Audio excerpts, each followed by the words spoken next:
আমরা আহলে হাদিসরা যে ব্যক্তি নাভির নিচে হাত বাঁধে, যে ব্যক্তি রাফুল আদাইন করে না, তাকে অপছন্দ করি ঠিকই, কিন্তু একটা দল যখন সেকুলার পার্টি করে আর ওই সেকুলার পার্টির যখন নেতা হয়, তো ওই সেকুলার পার্টির নেতাকে কোন লজ্জায় গর্বের সাথে বলেন যে সে আহলে হাদিস?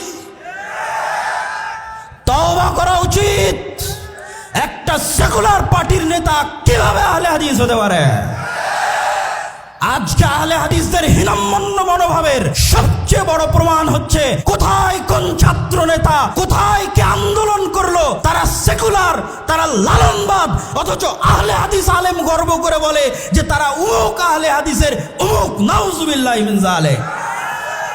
আহলে হাদিসদের এই হীনম্মন্য মনোভাব থেকে বের হয়ে আসতে হবে।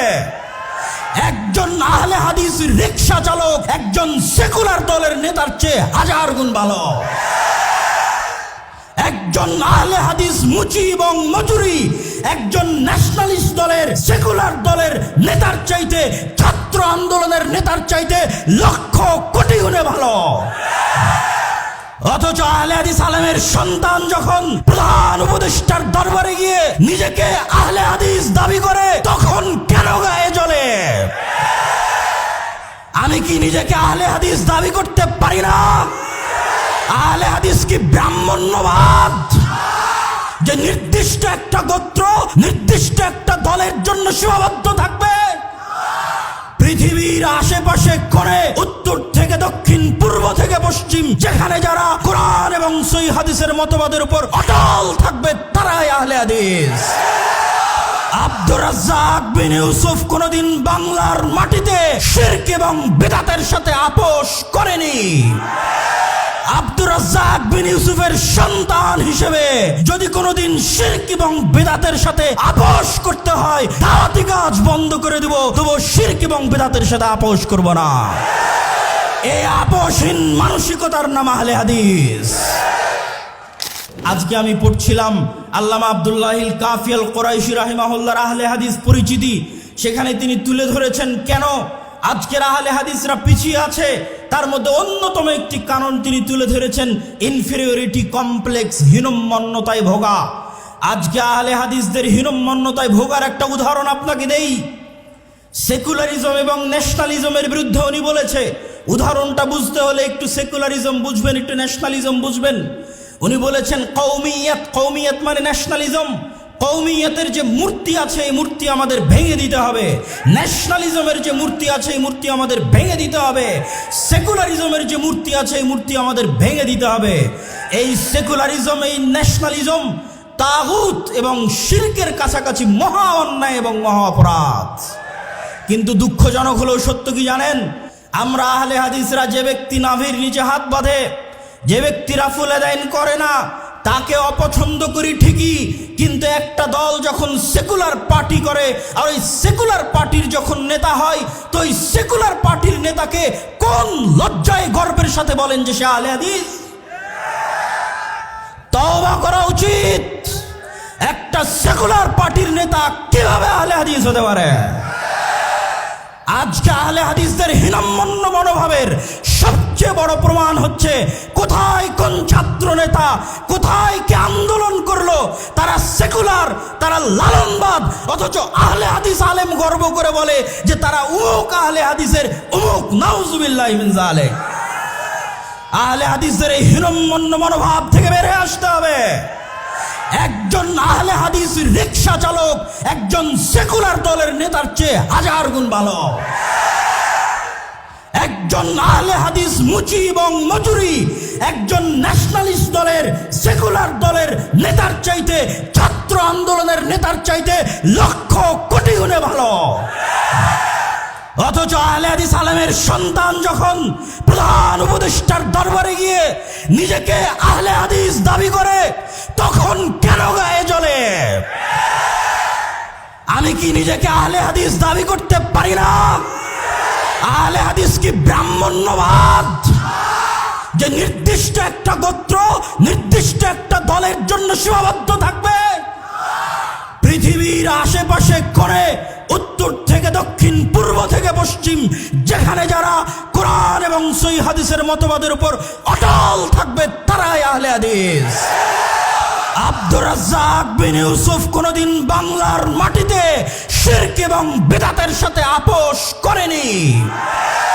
আব্দুর রাজ্জাক বিন ইউসুফের সন্তান হিসেবে যদি কোনোদিন শিরক এবং বিদআতের সাথে আপোষ করতে হয়, দাওয়াতি কাজ বন্ধ করে দেব, তবু শিরক এবং বিদআতের সাথে আপোষ করব না। এই আপোষহীন মানসিকতার নাম আহলে হাদিস। আর একজন আহলে হাদিস আলেমের সন্তান হিসেবে, আহলে হাদিস আকীদা লালনকারী হিসেবে পৃথিবীর যে প্রান্তে আমাকে উপস্থিত করা হোক না কেন, পৃথিবীর যে কোনো জায়গায় আমাকে ডাকা হোক না কেন, সেই প্রত্যেক জায়গায় আমি নিজেকে আহলে হাদিস বলেই পরিচয় দিব। আর গর্বের সাথে বলতে চাই যে একটা সেকুলার পার্টির নেতার চাইতে, লালন মতবাদে বিশ্বাসী নেতার চাইতে একজন আহলে হাদিস রিকশা চালক, একজন আহলে হাদিস দিন মজুর, যার আকীদা সালাফি, যার বিশ্বাস সঠিক, সে বেশি ভালো, বেশি কল্যাণকর আল্লাহ সুবহানাহু ওয়া তাআলার নিকটে। অতএব আহলে হাদিসদেরকে আপোষকামী মনোভাব থেকে বের হয়ে আসতে হবে। এই আপোষকামী মনোভাবের কথা আল্লামা আব্দুল্লাহিল কাফি আল কুরাইশি তার ইনফেরিয়রিটি কমপ্লেক্স আহলে হাদিস পরিচিতি বইয়ের মধ্যে তুলে ধরেছেন। সম্মানিত উপস্থিতি, আহলে হাদিসদের আপোষহীন হতে হবে, নিজেকে নিয়ে গর্ব করতে শিখতে হবে, আহলে হাদিস জাতিকে নিয়ে গর্ব করতে শিখতে হবে।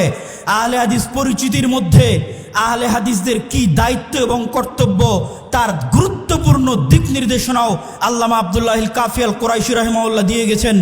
আরও গুরুত্বপূর্ণ দিক নির্দেশনা আল্লামা ইবতিসাম ইলাহি জহির হাফিজাহুল্লাহ তিনি আপনাদের সামনে দিয়ে গেলেন।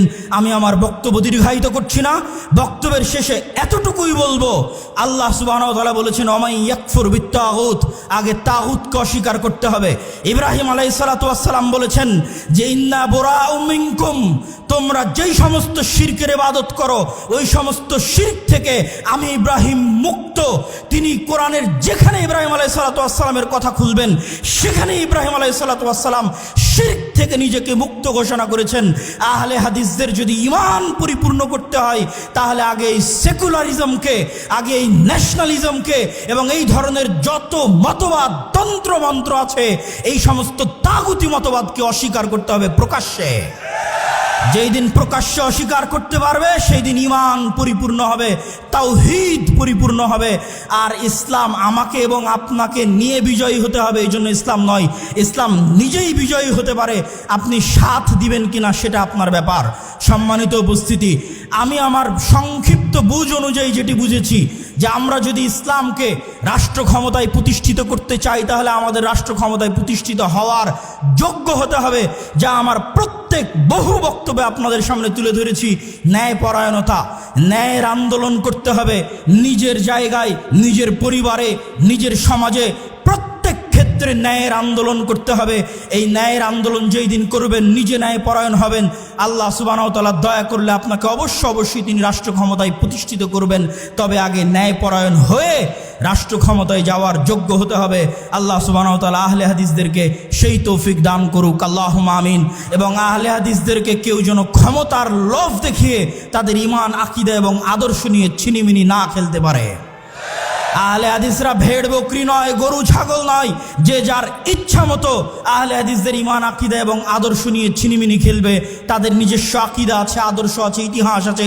এই ইতিহাস, আদর্শ এবং আকীদার আলোকে আল্লাহ সুবহানাহু ওয়া তাআলা আমাদের সামনের পথ চলাকে সুগম করুন, আল্লাহুম্মা আমিন। এই বলে আমি আমার সংক্ষিপ্ত বক্তব্য আজকে এখানেই শেষ করছি। ওয়া আখিরু দাওয়ানা আনিল হামদুলিল্লাহি রাব্বিল আলামিন।